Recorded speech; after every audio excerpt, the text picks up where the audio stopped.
नमस्कार, मैं समरभूमि रोहित शर्मा। सीपीआई माओवादी को खत्म करने का दावा करने वाली अमित शाह मोदी सरकार जो देश में मनुस्मृति लागू करना चाहती है, उसने मांडवी हिडमा की हत्या कर दी। ये बात सभी जानते हैं। मांडवी हिडमा माओवादी के पोस्टर बॉय थे और कम से कम आदिवासियों के सबसे बड़े नेता के तौर पर उभर करके वो सामने आए थे। हिडमा के मारे जाने के बाद भारत सरकार का उत्साह इतना चरम हो गया है कि वह खुलेआम आदिवासियों के जल जंगल जमीन को लूटने की कवायद में जुट गया है।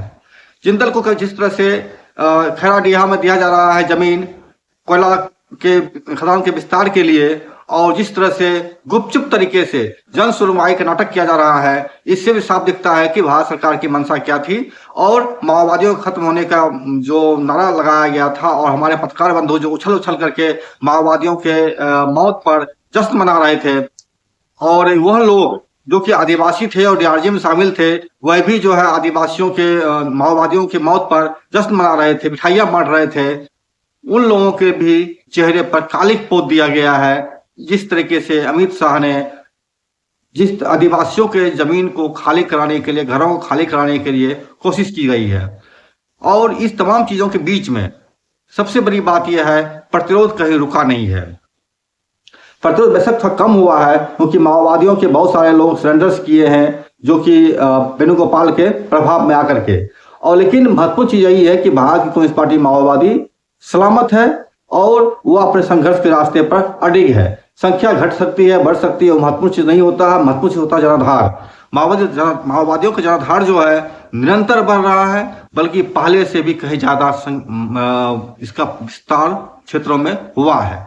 इसी सिलसिले में अभी अंतर्राष्ट्रीय स्तर पर मैंने बताया था किस तरीके से कगार युद्ध का विरोध का लोगों ने बिगुल फूका था, अपील किया था, और इसके खिलाफ जो है लोगों ने हस्ताक्षर करते हुए एक बयान जारी किया था। इसी सिलसिले में एक और चीज महत्वपूर्ण हुआ है, वो है इस्तांबुल में परसों 13 तारीख को भारतीय दूतावास के सामने इस्तांबुल के लोगों ने प्रतिरोध मार्च करने का निर्णय लिया है, और उसमें भारत सरकार को दबाव देने की कोशिश की जा रही है, जाने वाली है कि कगार युद्ध जिसमें आदिवासियों की नृशंस हत्याएं हो रही है, माओवादियों की हत्याएं हो रही है, इसको अविलंब रोके। इससे चलता है पता कि मांडवी हिडमा की जो मौत है वह जिंदा हिडमा से मरा हुआ हिडमा ज्यादा खतरनाक साबित होगा इस मोदी शाह की सरकार के लिए। आइए इस पर बात करते हैं और जानने की कोशिश करते हैं कि मसला क्या है और क्या चल रहा है।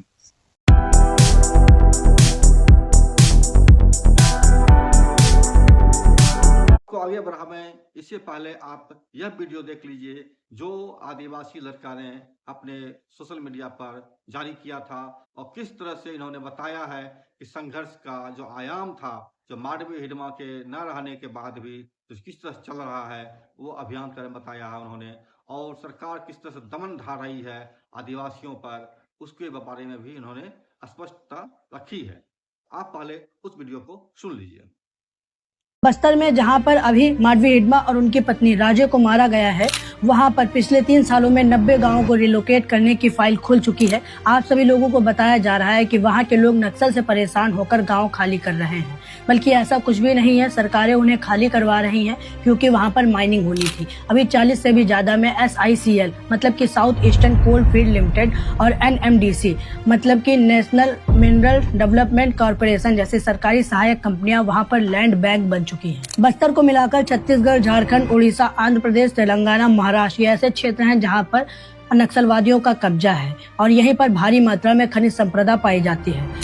नक्सलियों की वजह से बड़े बड़े पूंजीपति वहां तक नहीं पहुंच पाते हैं, इसीलिए अजीब अजीब बातें बनाई जाती हैं कि नक्सली आदिवासियों का दमन करते हैं, और ये बात सत्य है। कई बार दमन करते हैं, जैसे लेवी वसूलते हैं, आदिवासियों के बच्चों को जबरन नक्सल भर्ती कराते हैं, और कई बार अपने राइवल्स को हटाने के लिए आदिवासियों की हत्या भी करते हैं। लेकिन एक बार वहाँ की पुलिस का भी दमन देख लो।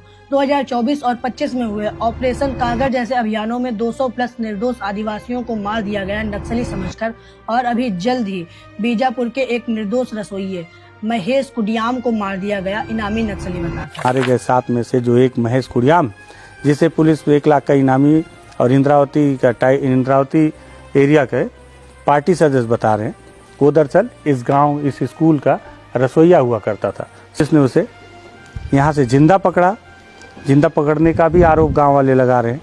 बता रहे हैं भैंस धोने ले गया था और फिर जब इनको पता चला 2 दिन तक वापस नहीं लौटा और गए तो उसकी लाश लेकर लौटे। और अंत में मैं बस इतना ही कहूंगा, तुम जितने निर्दोषों को मारोगे उतने ही नक्सल बढ़ते जाएंगे, क्योंकि ये काम करने के पीछे की आपकी नीयत गलत है। मैं कार्ल मार्क्स की विचारधारा का समर्थन करता हूँ, जिन्होंने हमें राजनीति करनी सिखाई, और चाइना के तानाशाह माओ जेडोंग से आई नक्सल विचारधारा का समर्थन बिल्कुल भी नहीं करता हूँ।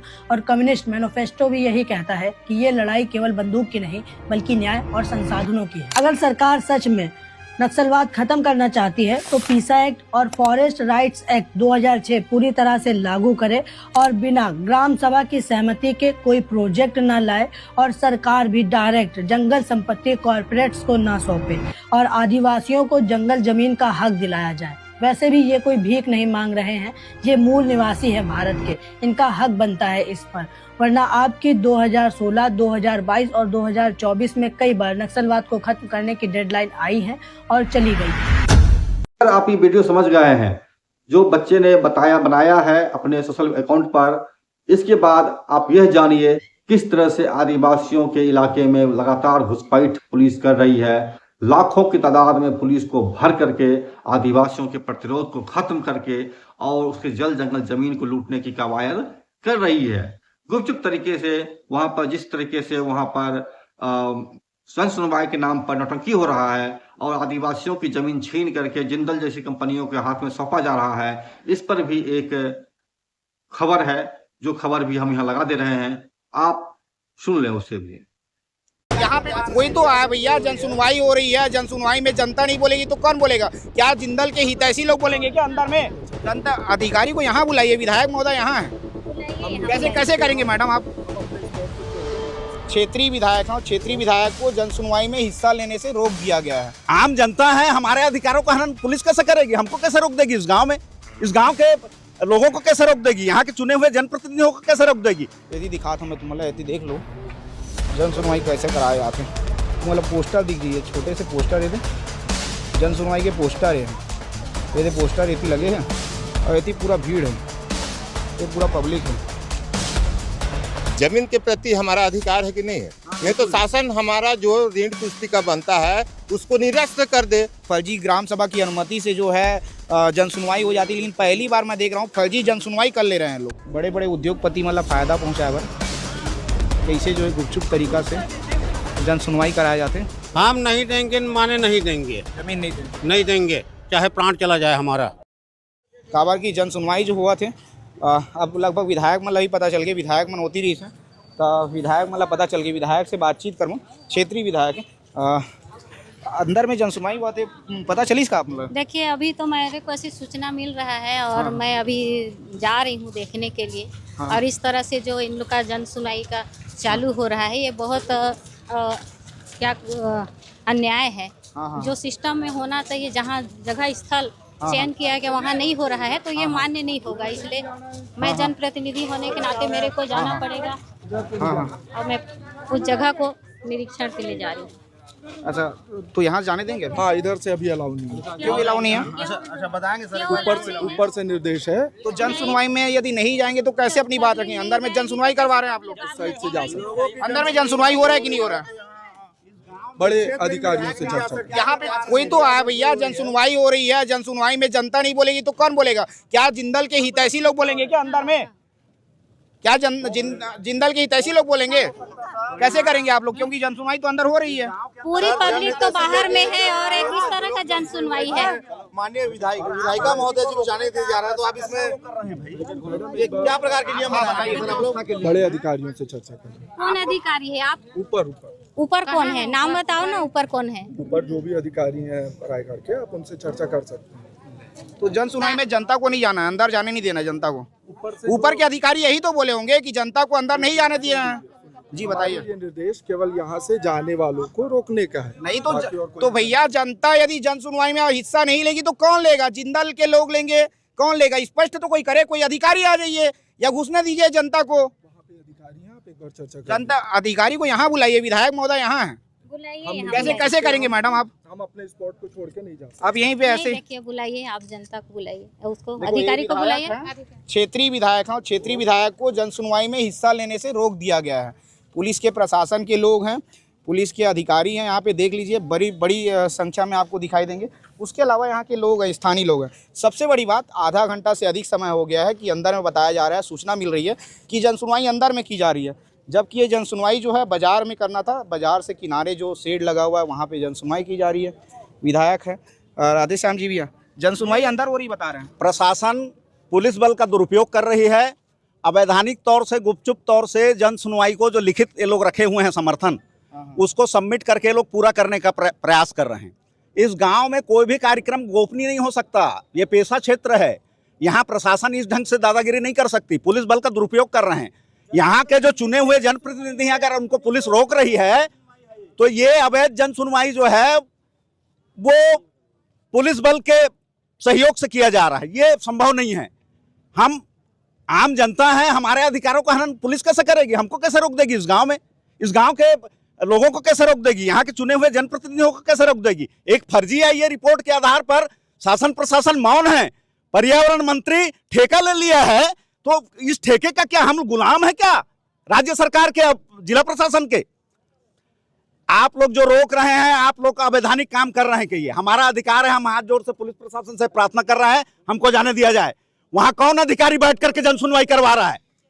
इस गांव में घुसने का हिम्मत कैसे कर रहे हैं वो लोग? ये लोगों का विरोध है और जनसुनवाई अंदर में गुपचुप तरीके से की जा रही है। दिल्ली में प्रदूषण होता है, उसको देश देखता है, लेकिन जब तमनार में, रायगढ़ के तमनार में प्रदूषण हो रहा है, उसकी क्या स्थिति है? प्रदूषण के बाद में कोल माइंस लगातार यहाँ आ रहे हैं और लोगों का विरोध देखिए, और लोग आक्रोशित है जम के। उसके बाद भी जो है यहाँ पे गुपचुप तरीके से जनसुनवाई की जा रही है। जो जनप्रतिनिधि है, जो क्षेत्रीय विधायक है, उनको जनसुनवाई में हिस्सा लेने से रोका जा रहा है। इन दो घटनाओं को जानने के बाद क्या आपके जहन में सवाल नहीं उठता है कि आखिर आदिवासियों को इस तरह से प्रताड़ित क्यों कर रही है ये सरकार? अभी एक अधिकारी का कहना था छत्तीसगढ़ में कि आदिवासी मतलब देशद्रोही। कमाल क्या बात है। जिसका यह देश है वही देशद्रोही है जो विदेश से आया, उठ करके वो देशभक्त हो गया है। कितनी शर्मनाक की बात है, लज्जा की बात है। यह आदिवासी ही भारत के मूल निवासी हैं। इस बात को कहने में हमें कहीं से भी हिचक नहीं हो रहा है। और यही कारण है कि विदेशी हमलावर, चाहे वो ब्राह्मण हो या फिर ये अमित शाह जैसे लोग, ये तमाम गुंडे आदिवासियों, भारत के जो मूल आदिवासी थे, यहाँ के निवासी थे, उसको मार कर, खदेड़ करके और जंगल में समेट दिया है। और आज उसे जंगल से भी निकाल के भगाने की कोशिश चल रही है। और इसके लिए संपूर्ण आदिवासी समुदाय को ही देशद्रोही ठहराने की जो नृशंस कोशिश चल रही है, ये अपने आप में एक लज्जाजनक, शर्मनाक है। अमित शाह, मोदी की आयु लाखों साल नहीं है।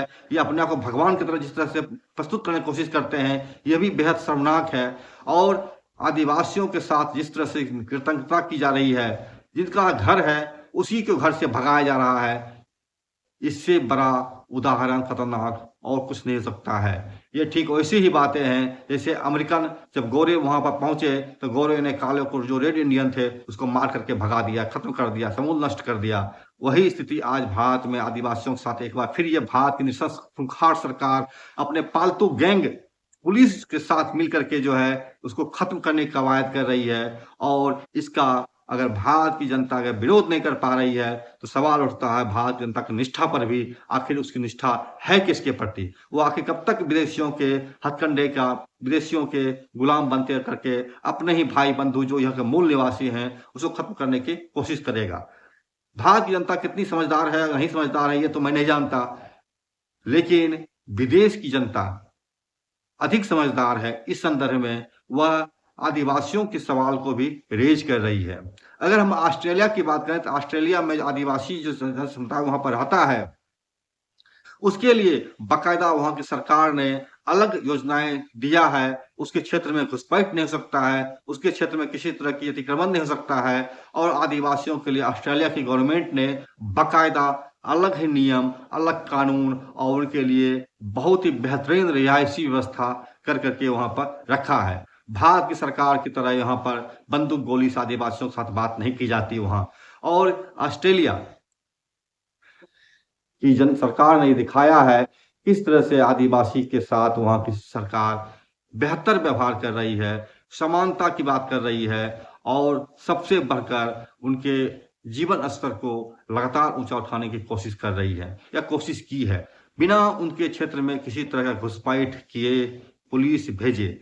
भारत सरकार भारत में आदिवासियों के खिलाफ सिर्फ और सिर्फ बंदूक की भाषा में बात करती है, गोली की भाषा में बात करती है। हत्या, बलात्कार आदिवासियों के साथ आए दिन होने वाली एक ऐसी परिघटना है जिसे सिर्फ और सिर्फ माओवादियों ने रोका था, हिडमा ने रोका था। आज हिडमा को मार दिया गया। आदिवासियों को खत्म करने का सबसे बड़ा जो रोड़ा था, पत्थर था, वो हिडमा थे। हिडमा को मार दिया गया। लेकिन हिडमा, जैसा कि सीपीआई माओवादी ने बार बार अपने प्रेस बयान में या अपने दस्तावेज में कहा है, पार्टी किसी एक व्यक्ति के मर जाने से या पार्टी छोड़ देने से पार्टी खत्म नहीं होती। यही महत्वपूर्ण चीज है और इसीलिए पार्टी आज भी खड़ी है, कल भी खड़ी रहेगी और आदिवासियों की बुलंद आवाज को लगातार उठाती रहेगी। ये माओवादियों का भी साफ साफ तौर पर कहना है। लेकिन इसी सिलसिले में जो मैंने बताया था पिछला वीडियो में अपने, किस तरह से विदेश की 25 पार्टी मिलकर के जो है संगठनों ने भारत में चल रहे आदिवासियों के खिलाफ नरसंहार के खिलाफ हस्ताक्षर चलाया था और प्रेस बयान जारी किया था। लेकिन अब इससे एक कदम आगे बढ़ करके तुर्की की जनता ने वहां पर भारतीय दूतावास के सामने एक प्रतिरोध मार्च निकालने का कोशिश किया है या करने वाली है, जो कि 13 दिसंबर का वो दिनांक है। आप ये पोस्टर देख रहे अगर हैं, इस पोस्टर को देखिए और समझिए इस पोस्टर में क्या कहा गया है।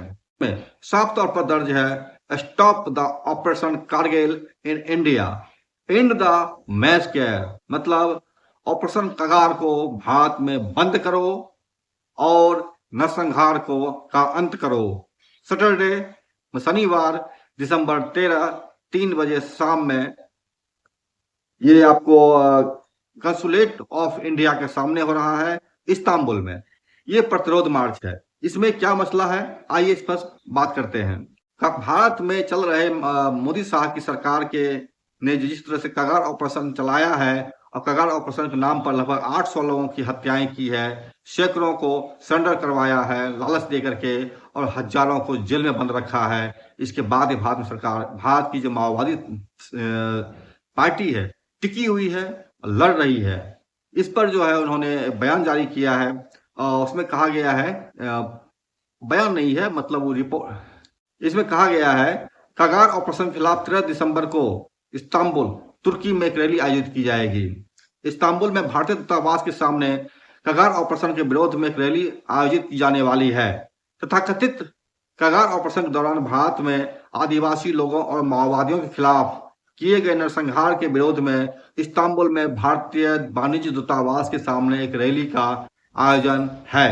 यह आयोजन अलिन तेरी देब्री मची हेरेकेत एजेलेन लेरिन सोशलिस्ट पार्टी ESP काल्डीराच कोमून मुकादेले ब्रिली पार्टीजान सोशलिस्ट मेसिसलर फेडरेशन SMF और सोशलिस्ट मुकादेले इनिशिएटिव मतलब SMI द्वारा आयोजित किया गया है। माफ कीजिएगा, थोड़ा जो उच्चारण है थोड़ा सा अंतर पड़ जा रहा है। लेकिन इन संगठनों ने लगभग इसमें नाम है, अगर बताऊं मैं 1 2 3 4 5 6 7 8 9 10 संगठनों की तरफ से यह प्रतिरोध मार्च जो आयोजित किया गया है उसकी मुख्य मांग है भारत के कगार अभियान को रोको, नरसंहार को समाप्त करो। भारत के आदिवासी लोग जिनकी जमीनें साम्राज्यवादी निगमों को सौंप दी गई है, नरसंहार, सामूहिक गिरफ्तारियों और जबरन बेदखली का सामना कर रहे हैं। आदिवासी लोगों का जीवन और पहचान उनकी जमीन से गहराई से जुड़ी हुई है। वे सदियों से प्रकृति के साथ सामंजस्य में रहते आए हैं। कगार अभियान आदिवासी जमीनों पर कब्जा करने और खनिज संसाधनों की लूट का मार्ग प्रशस्त करने के लिए रचा गया एक कुचक्र है। इसी उद्देश्य से आदिवासियों के क्षेत्र को मुक्त करने और उस पर नियंत्रण स्थापित करने के प्रयास किए जा रहे हैं। विस्थापित आदिवासियों को गिरफ्तार किया जा रहा है, उन पर दबाव डाला जा रहा है, उनके घर जलाए जा रहे हैं और महिलाओं और बच्चों के साथ यौन हिंसाएं की जा रही है। मारे जा रहे लोगों को गुरिल्ला वर्दी पहनाकर उन हत्याओं को वैध ठहराया जा रहा है। भारत की सरकार माओवादियों को खत्म करने के उद्देश्य से इन टकरावों और गिरफ्तारियों का इस्तेमाल कर रही है, जिससे आदिवासी नेतृत्व विहीन हो रहे हैं। फिर भी आदिवासी और माओवादी साम्राज्यवाद और प्रतिक्रियावादी भारत सरकार के खिलाफ संघर्ष जारी रखे हुए हैं। भारत द्वारा की जा रही इस क्रूरता और दमन के खिलाफ पूरी दुनिया में आक्रोश व्यक्त किया जा रहा है। तुर्की में क्रांतिकारी संगठन भी कगार ऑपरेशन के विरोध में एकजुट हो रहे हैं और नरसंहार को समाप्त करने की मांग कर रहे हैं। वे शनिवार 13 दिसंबर को दोपहर 3 बजे इस्तांबुल में भारतीय वाणिज्य दूतावास के सामने रैली निकालेंगे। इस नरसंहार के विरोध में प्रदर्शन में भाग लेने के लिए सभी क्रांतिकारी लोकतांत्रिक और प्रगतिशील ताकतों का आह्वान किया जा रहा है। तो ये थे इस्तांबुल में भारतीय वाणिज्य दूतावास के सामने प्रोटेस्ट का एक कच्चा चिट्ठा, जो कि 13 दिसंबर को आयोजित किया जाना है। भारत की सरकार, यह फासिस्ट सरकार जिस तरीके से आदिवासियों को खत्म कर रही है, आदिवासियों के प्रतिरोध को खत्म कर रही है, आदिवासियों को देशद्रोही बता रही है और इस तरह से उनको मचामेट किया जा रहा है, इसके खिलाफ न केवल भारत में बल्कि पूरी दुनिया में सवाल उठ रहे हैं। मांडवी हिडमा अमर रहे का नारा आपने सुना था, जहां पर कि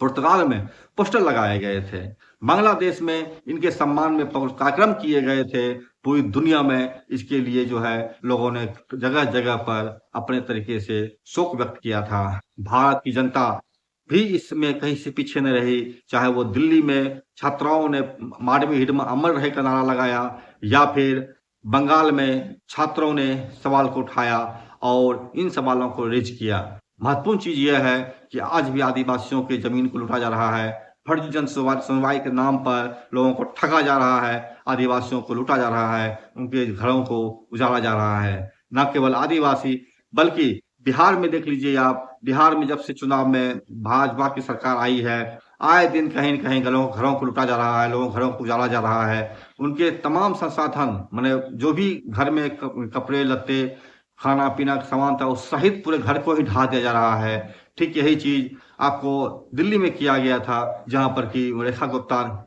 सरकार में आई भाजपा की सरकार, और उन्होंने अगले दिन से ही यह अभियान को चालू कर दिया। जमीन के लूट भाजपा भूखे भेड़िए की तरह कर रही है और इसके विरोध में जो कोई भी आ रहे हैं उनको जड़ समेत खत्म कर रही है।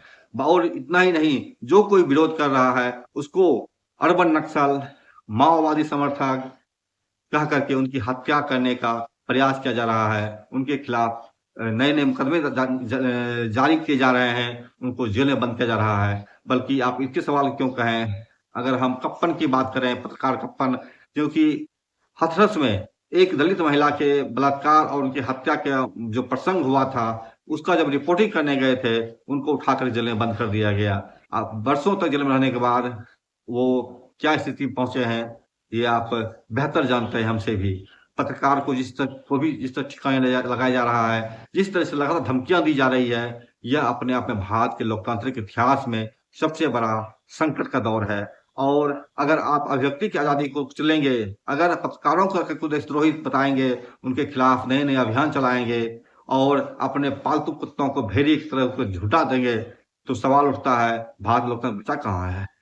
राहुल गांधी ने बार बार कहा है चुनाव एक धोखा हो गया है, और जहां पर कि भाजपा चुनाव आयोग साथ मिलकर के जो है साजिश करता है और सरकार को भाजपा के पक्ष में बनाने की कोशिश करता है। तो कोशिश क्या काम करता उसके लिए है। ऐसे में अगर लोग विरोध का कौन सा रास्ता अपनाएंगे, अगर वो अनशन करते हैं गांधीवादी तरीके से, तो सोनम वांगचुक को जिस तरह से जेल में सराया जा रहा है, उनके साथियों को गोली मारकर हत्या कर दी गई, उनके समर्थकों को लद्दाख में बुरी तरह से मार पिटाई कुटाई किया गया।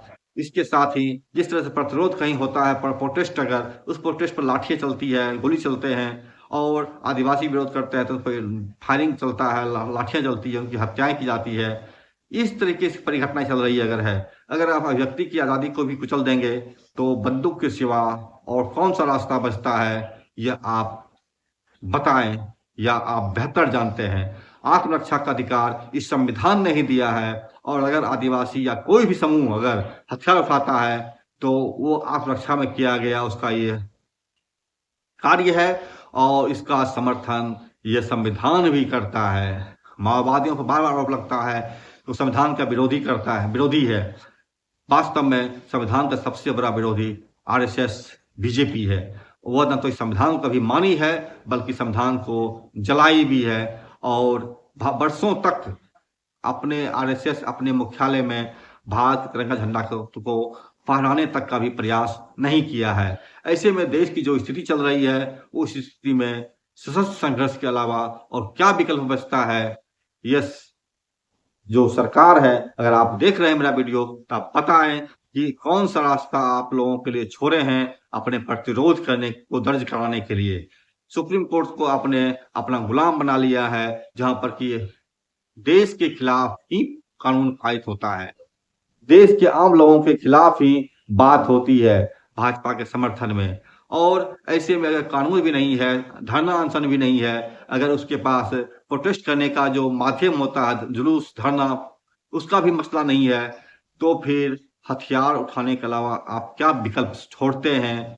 देश के लोगों के सामने संविधान ने साफ कहा है कि अगर आपके पर हमला हो, आपकी जान खतरे में हो तो बंदूक उठाना कहीं से भी नाजायज नहीं है, गैर कानूनी नहीं है, गैर संवैधानिक नहीं है। भगत सिंह ने भी कहा था सत्ता अगर भूखे भेड़िए की तरह जनता पर टूट पड़े, जनता को यह अधिकार है कि सत्ता को बदल दे। जनता क्या करती है आप देखिए और बेहतर आप देख पा रहे हैं समाज में क्या चल रहा है।